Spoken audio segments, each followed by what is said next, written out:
I have seen a member sit down in this house. I decided not to point it out. It is in a recent time. No, but I want to raise it so the speaker can allow me to complete and then go. All the bus buttons opening inside the house. And I will go further. Madam Speaker, I would want you to hear me because you are the one with the latitude. And I am just alerting that when you have such a latitude, it cannot be that vague. I don't want to go into the conversation today. I want to raise a question that's less about fashion and more about standards, power, and fairness. There's been a discussion about what is considered appropriate dress for Jamaica's Parliament. And on the surface, it sounds simple. Dress professionally. But when you look closer, that phrase carries a lot of assumptions, and not all of them are neutral. Because professional is not a fixed concept. It's shaped by culture, class, gender, and even body type. Two people can wear the same category of clothing, a suit, a jacket, a dress, and still be judged very differently. The difference often isn't the clothing itself, but the body wearing it.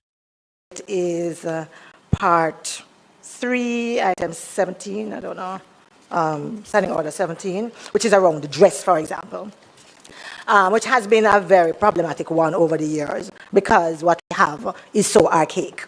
So dress just simply says that members shall wear business attire in all proceedings. And then next it says the speaker may from time to time issue specific guidelines regarding acceptable attire and shall be the final arbiter of the suitability of a member's dress. I am extremely not comfortable with that. I believe it's too vague when you simply say business attire.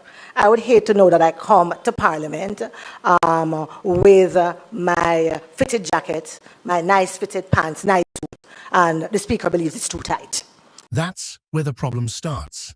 When dress codes are broad and undefined, enforcement becomes subjective. And when enforcement is subjective, it opens the door to inconsistency and bias, even if that bias isn't intentional. In most institutions, that kind of discretion tends to affect women more than men, and certain body types more than others. So the real question isn't, should Parliament have a dress code? Every serious institution has one. The real question is what the dress code is actually regulating. Is it regulating formality and decorum, or is it regulating appearance in a way that unintentionally punishes people for how they're shaped, not how they're dressed? And that leads to a deeper issue: predictability. Rules in a democratic institution should be predictable. Members should know in advance what is acceptable and what is not. If the standard is vague and applied case by case, people only find out they've crossed the line after they're told they have. And that's not good governance. There are a few clear paths forward, and each one says something different about the kind of Parliament Jamaica wants. Detailed dress code that focuses on coverage, formality, and function, not personal taste. Clear standards reduce conflict, protect dignity, and remove guesswork.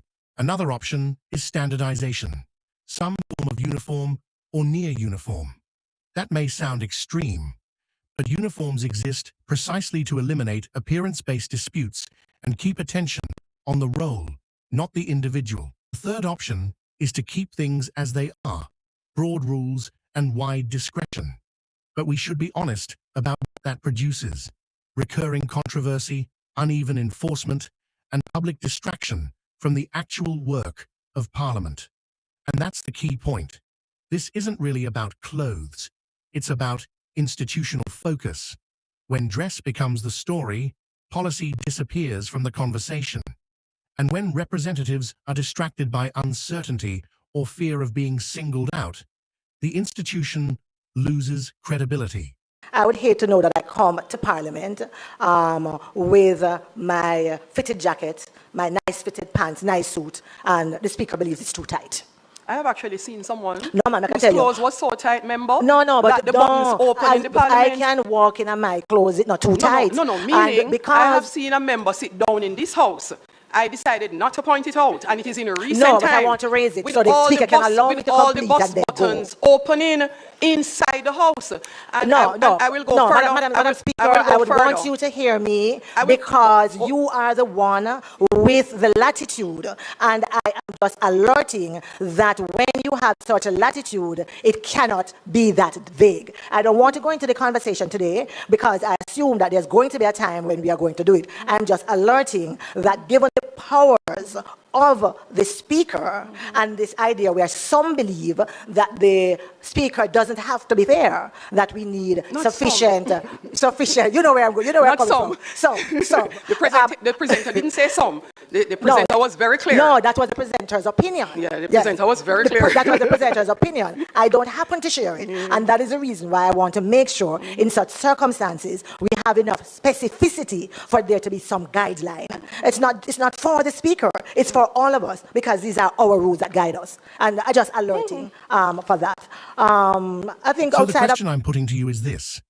In 2026, should Jamaica's Parliament prioritize clarity and fairness, even if that means modernizing how we think about dress, or should it continue relying on subjective standards that create confusion and controversy?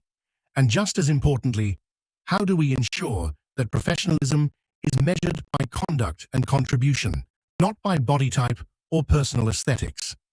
I'm genuinely interested in your thoughts.